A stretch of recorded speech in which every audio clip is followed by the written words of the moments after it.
大家好，本期视频是印度学者阿米特·古普塔今年6月接受印度媒体采访的节选。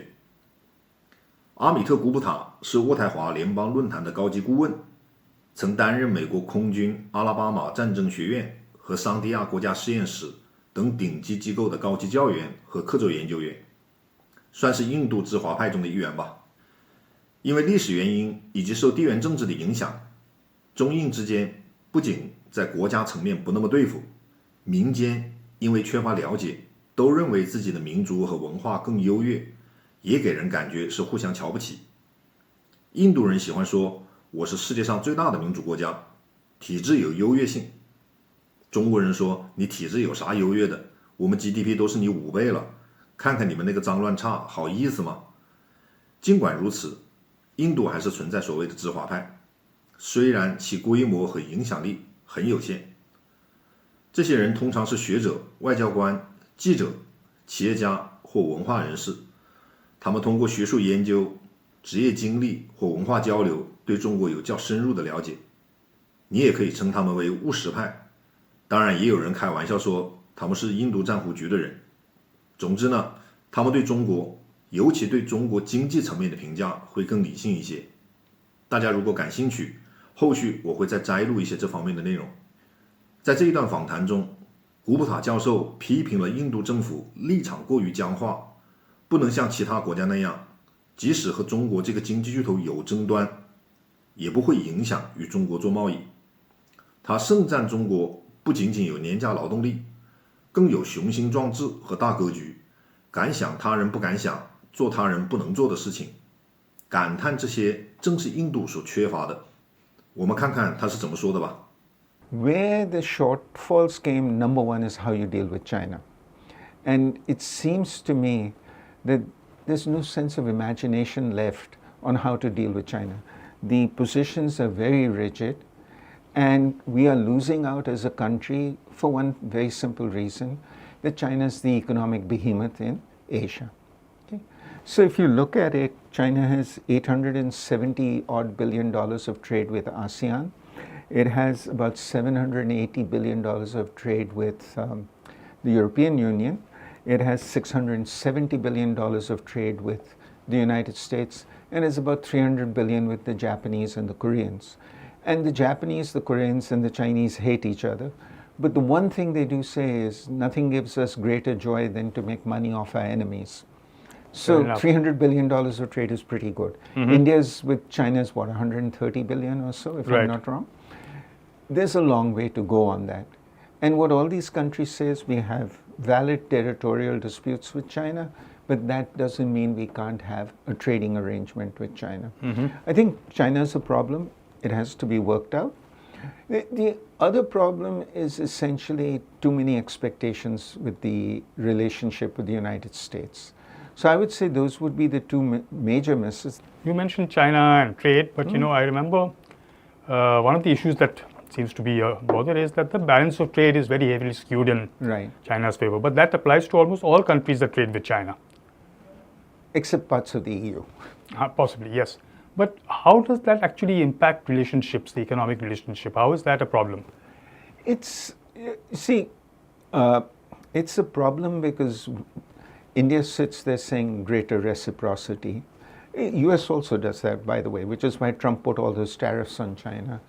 But to me, when I talk to Indian manufacturers, they say the problem isn't China, the problem is India.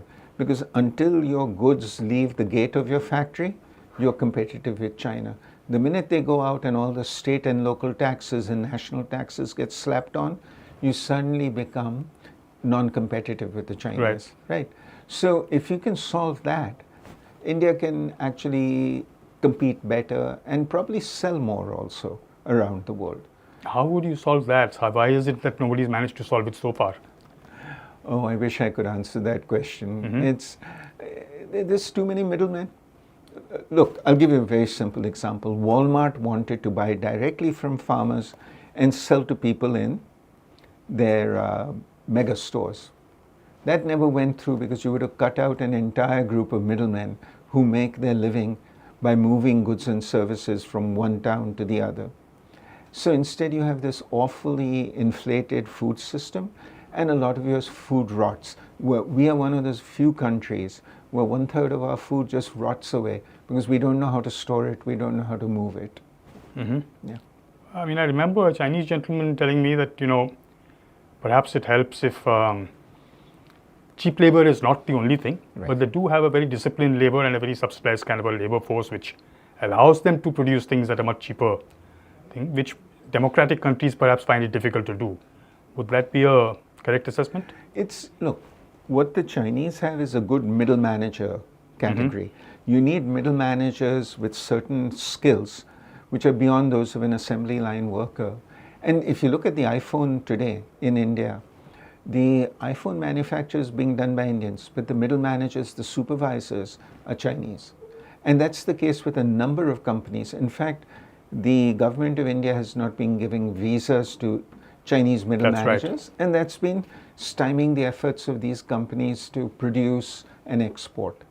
So something has to be figured out in that direction. The other thing the Chinese are good at, and you and I have talked about this before, is the Chinese don't sit there and say reciprocity and it must happen under all terms, and sometimes you can't do reciprocity.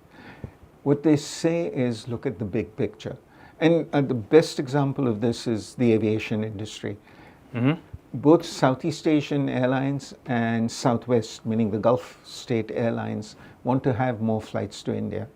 And the Indian government's taken the position, well, if they have one flight, we must have one flight. Your carriers can't do it. And they won't be able to do it for maybe another 10 years. Now, what the Chinese do, and this is a personal story, when I left to study in the United States, there was one KLM flight to Amsterdam, one Air France flight to Paris, and one Lufthansa flight to Frankfurt every day. Okay, now 36 years later, there's one KLM flight to Paris, one Lufthansa flight, one Air France flight. In the same time, I went to China in the 90s. There was 2 flights a day from LA to Shanghai. There are now 20 flights. And the Chinese do not care. The Chinese aren't sitting there and saying reciprocity. They're saying you're bringing in loads of tourists, you're bringing in loads of businessmen. Welcome to China. So you have to be a bit more imaginative about this instead of sitting there and saying, oh, how do we compete with the Chinese? Play their game. There was this gentleman I know who used to run a PLA think tank at one time, and we've been in touch for a long time.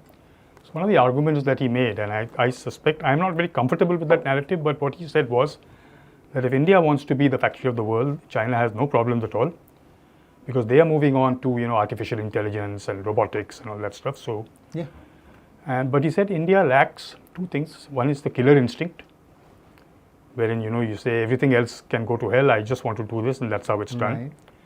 And 2, that we're too caught up in international laws and things like that, because of which we are worried about stealing IP, intellectual property things and all that. Is if you want to become the factory, you cannot think along those lines. Is a cheap labor is not good enough because any other country can outdo you in terms of cheap labor. So he says that's not good enough. You have to have that killer instinct, and B, you have to be totally ruthless. Would you agree with that assessment? Look, I partly agree with it. I think cheap labor only works up to a point. Mexico got the Volkswagen production line. They were producing such bad Jettas that they pulled the production line out of Mexico and moved it to China. So cheap labor is necessary, but it's not sufficient. The other thing is, India is pretty good at stealing too.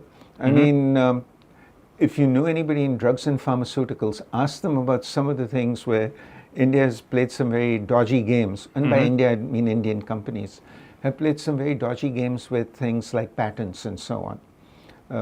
Classic one was Valium, which was the tranquilizer, which was made by an Indian company who took the patent and tweaked it a bit and were able to sell it in India as something else. So you have things like that. It's killer instincts certainly, but the thing with the Chinese is the Chinese think big. They have ambition, vision, and resources. India doesn't think big, and that would be my main gripe with Indian corporations. And I'll give you an example. 10 years ago, nobody knew the company called BYD. Today, BYD is the biggest electric vehicle company. It's not Elon Musk with his $54 billion they're going to, paycheck. Beat Elon Musk at his game, I'm told. They are, because they're making good cars. And Teslas are very pretty, but I don't need a pretty car in New Delhi. I need a functional car in New Delhi. Okay? So they think that way. I went to Tierra del Fuego in Argentina, which is right at the bottom of the world, 2 years ago. The only car dealerships there, were Chery, which is Chinese, and Hyundai, which is Korean. No American, no European. Because they're like, who goes to Tierra del Fuego? Well, you know who goes to it. And Brazil now is awash with Chinese cars. So they have been able to do things because they've reached out where other people don't want to go.